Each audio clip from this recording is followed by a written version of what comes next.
It's time for our G5 Underdog Moneyline Parlay presented by DraftKings. We're going to do one leg each here. The payout is going to be a juicy plus 645 this week.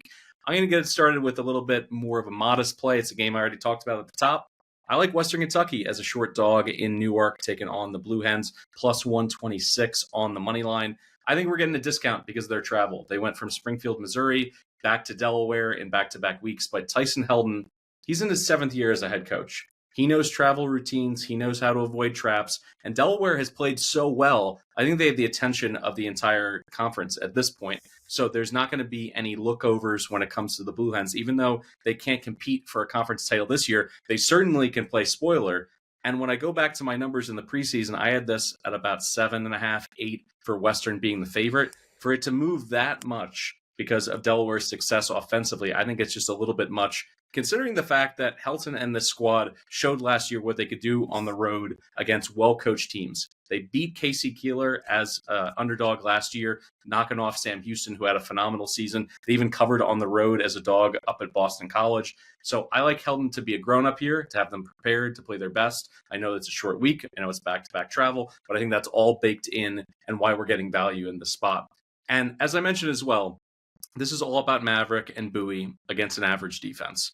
Offense at this point, I think, is not down as far as some pundits would say on Western. I know our expectations were sky high after the first week, but just their point total, that's one thing. You also have to look about how they moved the football this season. They settled for a field goal last week on the 1-yard line against Missouri State.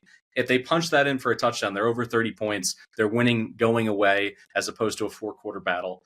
And they also executed a 4-minute offense to perfection to basically play keep away at the end of that game. So there was more points out there in terms of yards gained, in terms of available yards. They were out there gobbling them up. So I think it's all about just avoiding that slow start. I mentioned Delaware's first quarter defense has been atrocious, 108th in scoring defense in the first 15 minutes. I see these teams getting off to a hot start, it being a shootout, but I'd rather go with Maverick against this Delaware defense than Minicucci against a Western defense that I think they're going to be able to generate some sacks. They're going to get to them enough. So I'll take the value at plus 126. All right, Duck, what is your inclusion here? How do we get to plus 645? It must be a little bit juicier than my play. Yeah, Army traveling to UAB. We've already seen the script for UAB playing against a service academy when they went to Navy on the road, gave them a really spirited effort, and kind of got thwarted a little bit by the second half multiple weather delays. But you look at Army in the secondary, they're just a step behind, a step slow. Their pass rush is very minimal. This spot spells big-time trouble for Army. The second of back-to-back roadies at East Carolina last week and now traveling to UAB. We've seen Army numerous times over the last couple of years throw up some major stinkers when they go to the Southeast, whether it being at Troy, at Louisiana Monroe, at ECU last week. They just don't play well down there. Now you have a situational spot where UAB is off of the bye. And while it's not exactly the same type of scheme, UAB has already seen a triple option attack this year when they played against Navy. You look at Army defensively, they've just been shredded against the pass the last couple of weeks against North Texas and ECU. 70% completions given up, over 500 yards through the air surrendered, and 8 yards per pass attempt. Army has the weakest pass rush grade outs per PFF in the conference and the third worst coverage grades. This is going to be major, major trouble. Jalen Kitna is going to torch this secondary, as he really has everyone else this season, while completing 72%, throwing for 320 yards per game with 8 touchdown passes. And we just have said it all off season. We took an Army regular season win total under. It's just not the same team as last year. They're lacking the offensive punch. They're lacking sound decision-making from the quarterback position, and they're just far too reliant on fullback dive, and then they run a QB follow off of that with Dwayne Coleman and Cale Helms, and they're just averaging 3.5 yards per carry combined on the ground. They don't have the punch. They don't have the explosivity. I've already logged a play of UAB plus the points in the app. They're going to win this game on the field, so this is why I'm adding them to the Moneyline Parlay. If UAB wasn't in podcast prison for me, I would be joining you on this money line play. At this point, it's just me on the little phone receiver, putting my hand up to the glass. Trent Dilfer's on the other side, touching it. Let's just get it to the window, my man. One time, do something for the Group of 5 deep dive. Please this is the spot to do it. Everything you laid out, I don't have a single issue with any of that.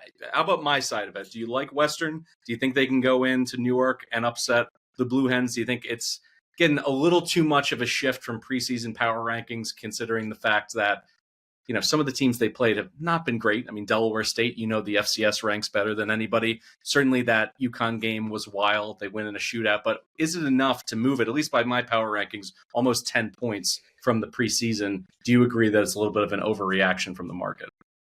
I think so. You look at Western Kentucky, who has been a preseason top 2 pricing to win Conference USA. They were the favorite for a couple of weeks.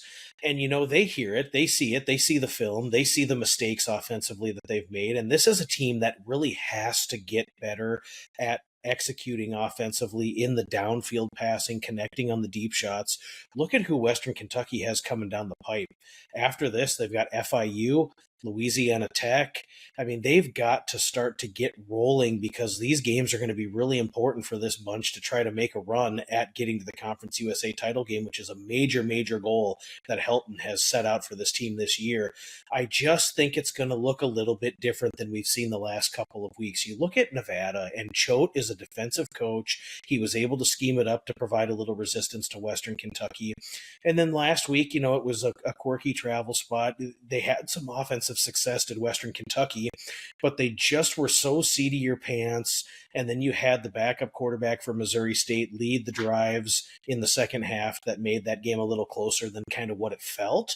And I just think that we're due for the offensive explosion for Western Kentucky. They know what they have to do. They know Delaware is going to bring it offensively. This is going to be a track meet, but they have got to get those weapons going on the outside, because they have several more important Conference USA games coming down the pipe, and they're going to need to be sharp for that. So I think we'll see crisp offensive execution.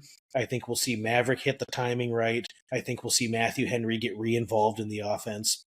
And I think we'll see WKU put up a big number. So that's our G5 underdog moneyline parlay presented by DraftKings. Head on over to DraftKings, fire that in at plus 645 on the payout.